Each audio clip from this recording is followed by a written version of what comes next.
მე-7-მე საუკუნეებში ისლამმა დაიწყო გავრცელება არაბეთის ნახევარკუნძულზე და მის ფარგლებს გარეთ.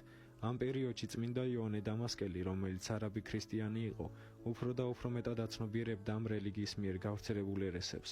ერთ-ერთ თავის ნაშრომში, რომელიც ერესებს ეხება, ის განიხილავს ისლამს და კონკრეტულად მუჰამედს, უარყოფს მის მცდარ სწავლებებს და მათ წინააღმდეგ არგუმენტებს წარმოთქვამს. ეს ტექსტი ძალიან მნიშვნელოვანი გახდა, რადგან ერთ-ერთი პირველი დიდი კრიტიკა იყო, რომელიც ისლამის წინააღმდეგ დაიწყო. აღნიშნული ვიდეოს ავტორი ამტკიცებს, რომ იოანე დამასკელის კრიტიკა ისლამთან მიმართებაში იყო დიდი კრიტიკა. ჩემო მეგობრებო, ამ ვიდეოში მაქსიმალურად შევეცდები, ჩემ აზრს არ დავაფიქსირებ, ამიტომაც მიმართავ ხელოვნურ ინტელექტს, რათა ჩემი დამოკიდებულება არ გამოჩნდეს. ამ ვიდეოს დასაწყისიდან გამომდინარე, ხელოვნურ ინტელექტს დაუსვი კითხვა: იოანე დამასკელის კრიტიკა შეესაბამება თუ არა თანამედროვე მეცნიერულ მეთოდოლოგიას? მან კი მიპასუხა: არ შეესაბამებაო, როგორც ხედავთ სურათზე, შემდეგ კი მე. დაუსვი ობიექტური იყო თუ არა ამ საკითხში, მან დამიტასტურა, რომ იყო ობიექტური ამ საკითხში. შემდეგ დაუსვი, რა საკითხებში იყო მეცნიერულ და რა საკითხებში არამეცნიერული. მან კი შემდეგი საკითხები გადმოგვცა. პირველი, რომ არ არის იოანე ობიექტური; მეორე, დოგმატიური კრიტიკა; მესამე, მუჰამედის მიმართ სუბიექტური დამოკიდებულება; მეოთხე, ყურანი არასწორი ინტერპრეტაცია. ეხლა გთხოვთ თქვენ შეაჩეროთ ვიდეო და მეცნიერული საკითხები თქვენ წაიკითხეთ. მოკლედ ვისაუბრებ იოანე დამასკელის ისლამის მიმართ კრიტიკა არ ემყარება მეცნიერულ ანალიზს, ის სუბიექტურას არის განწყობილი ისლამის მიმართ, ბოლოს მისი კრიტიკა გავს საბირჟაო კამათს, რას არის აბსურდი. ჩვენ დღეს განვიხილავთ რამდენიმე საკითხს, რომელსაც იოანე დამასკელი წამოჭრის და მას თანამედროვე კვლევებს დაუკავშირებთ. იოანე დამასკელი წერს: არსებობს ასევე ისმაილიტთა ცრურწმენა, რომელიც დღემდე რჩება და ხალხი შეცდომაში შეხავს. ის არის ანტიქრისტეს წინამორბედი, ცრუ წინასწარმეტყველი სახელად მუჰამედი, რომელიც ძველი და ახალი აღთქმის ტექსტებს წააწყდა და როგორც ჩანს, არიოზელ ბერთანაც ჰქონდა კავშირი, რის შემდეგაც საკუთარი ერესი შექმნა. შემდეგ მოჩვენებითი ღვთისმოსაობით ხალხის ნდობა მოიპოვა და განაცხადა, თითქოს ციდან წიგნი მიეცა. მან ამ წიგნში აბსურდული ტექსტები ჩაწერა და მის მიმდევრებს იგი სათაყვანებლად გადასცა. იოანე ამტკიცებს, რომ ისლამი არის ქრისტიანული ერესიო. აი ზუსტად აქ არის მისი შეცდომა, რომ გონია ისლამის საფუძველი არის ქრისტიანობა, რაც არის უდიდესი შეცდომა და უცოდინრობა. ის, როცა ისლამს ეცნობა, ხედავს, რომ იესო არ არის ღმერთი ისლამის მიხედვით, ამიტომაც ის ფიქრობს, საიდან მოიტანა ეს შეხედულება მუჰამედმა, ამიტომაც იგი ისლამსა და არიოსის მოძღვრებას აკავშირებს ისლამთან. მაგრამ ვერ ვდება ღვთის სიტყვა ლოლოსში ისლამსა და არიოსის მოძღვრება შორის დიდი განსხვავებაა. არიოსის შეხედულებით, სულ პირველად იესო შეიქმნა, სანამ სამყარო შეიქმნებოდა, რაც არის ისლამთან ურთიერთსაწინააღმდეგო. ასევე ისლამი ქრისტიანობისგან დამოუკიდებელი რელიგიური პრაქტიკა გააჩნია, რითაც შეიძლება ითქვას, რომ ისლამი არ არის ქრისტიანული ერესი. ორიანელი ქრისტიანი ბერი ბაჰირა შეხვდა.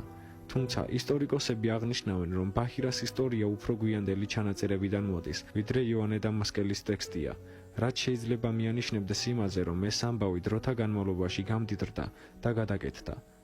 ბაჰირას საკითხი არის შემდგომში მოგონილი ჰადისებით, რაც არ შეესაბამება მეცნიერულ ანალიზს. ამიტომაც ყურადღების გამახვილება არ ღირს, მარტო იმას ვიტყვი, რომ ქრისტიანებთან დებატებისთვის მოგონილი არგუმენტია, რაც ეწინააღმდეგება მეთოდოლოგიურ ანალიზს. იოანე დამასკელი განიხილავს ისლამის შეხედულებას იესოს ჯვარცმაზე. მუჰამედი ამბობს, რომ იუდეველებმა მისი, ანუ იესოს ჯვარცმა მოინდომეს, მაგრამ რომ მათ მხოლოდ მისი ჩრდილი დაიჭირეს და ის გააკრეს ჯვარზე. თავად ქრისტე კი არც ჯვარს ეცვა და არც მომკვდარა, რადგან ღმერთმა თავისი სიყვარულის გამო იგი თავისთან აიყვანა. იოანე ამ შეხედულებას აბსურდულს უწოდებს და აღნიშნავს: იესოს სიკვდილთან დაკავშირებით მოვამზადებ ვიდეოს და შევეცდები მეთოდოლოგიურ ჭრილში გადმოგცეთ ისლამური და ქრისტიანული შეხედულებები, მარტო იმას ვიტყვი, რომ ისლამის მიხედვით იესოს ჩვენი ცოდვების გამო არ მოუვლავთ. წერილებში პირდაპირ წერს: ჩვენ ველით ჩვენი დიდი ღმერთისა და მაცხოვრის, იესო ქრისტეს დიდების გამოვლენას. ეს ტექსტი პავლეს ერთ-ერთ უძველეს წერილში გვხვდება, რაც ნიშნავს, რომ ქრისტიანები იესოს ღვთაებრიობას ადრეული პერიოდიდანვე აღიარებდნენ. ცნობილი ბიბლიური იესოს მიმდევრები სხვები იყვნენ და პავლე მოციქული ქრისტიანები სხვები არიან. დიახ, პავლემ შექმნა ქრისტიანობა და თავისი თეოლოგიის მიხედვით მასია. მიმასაც ვიტყვი, რომ პავლეს თეოლოგიის მიხედვით არ არსებობს სამება როგორც დოგმატიკურად. მუჰამედის გამოცხადებები ვერ გადამოწმდა მოწმეების მიერ. მუჰამედი თავის მიმდევრებს ავალებს, რომ არაფერი გააკეთონ, მაგალითად არ იქორწინონ ან არ იყიდონ ქონება მოწმეების გარეშე, მაგრამ როცა საქმე ეხება მის საკუთარ გამოცხადებებს, არ არსებობს არანაირი მოწმე, რომელიც დაადასტურებდა, რომ მას ღმერთი გამოეცხადა.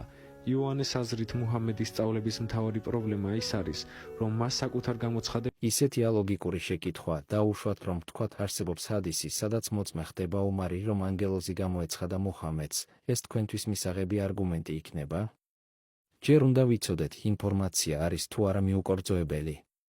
მერე რამდენად მიაღწია ჩვენამდე რაიმე სახის ინფორმაცია, ასე ზერელად რაიმეს თქმა არის უაზრო. ჩემი დამოკიდებულება იცით ჰადისებთან დაკავშირებით, ანალოგიურად მე მგონია, რომ ჰავლეს არ მოეცვენა დამასკოს გზაზე იესო, რასაც გადმოგცემს ლუკა. ამ ყველაფერს აქვს თავსის არგუმენტები. ისტორიული ან საღვთისმეტყველო ანალიზის კრიტიკას. ეს იყო ერთ-ერთი პირველი მნიშვნელოვანი ქრისტიანული პოლემიკა ისლამის წინააღმდეგ და დღემდე რჩება ისტორიულად მნიშვნელოვან. აი ასეთი დამოკიდებულება არ არის მეცნიერული, ზუსტად სუბიექტური სპექტრიდან უყურებს იოანე დამასკელი ისლამს, რასაც არ აქვს მეცნიერული მეთოდოლოგია. მადლობა, შევეცადე აღნიშნულ ვიდეოს პასუხები გამეცათ. სამომავლოდ ცალკე ვიდეოს ჩავწერ იოანე დამასკელზე და თეოდორე ბუკურეზე, დროებით წარმატებები ყველას.